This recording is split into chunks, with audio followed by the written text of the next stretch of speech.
just remember that when we're going here, right, you like to push the leg and extend.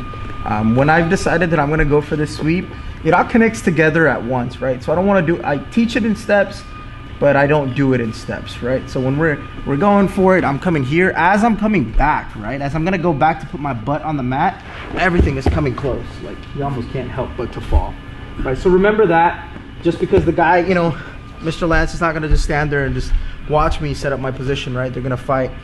And then Andrew asked a good question. He said, can I do this without the sleeve grip? You can, but just know what you're giving up, right? The sleeve is my insurance.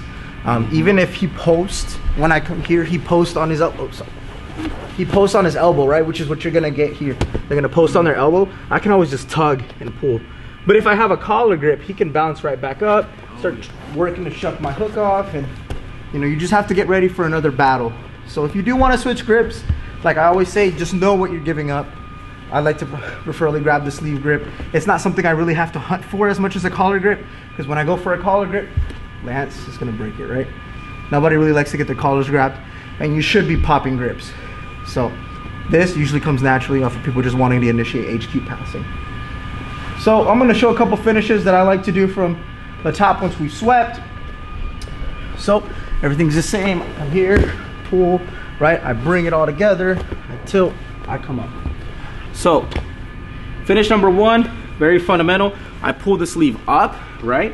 But I'm not always creating tension as I'm pulling up. I can kind of rest on my leg here, because you gotta make jiu-jitsu efficient, right? If I'm here all the time, you have to remember he's gonna be pulling too. So I'm gonna be resting here. My second hand is gonna go to the collar, not the same side collar of the sleeve, but the other collar. What I'm looking to do is I'm looking to punch his shoulder and flatten him out. Now when you watch his body, he's kind of twisted like a towel. This makes it a lot harder for him to be powerful. I pull the sleeve, I slide up. When I sit down here, I'm gonna scoot back, reset the hips, and then I'm gonna turn face down, okay? One rule I wanna go over, let's go back here.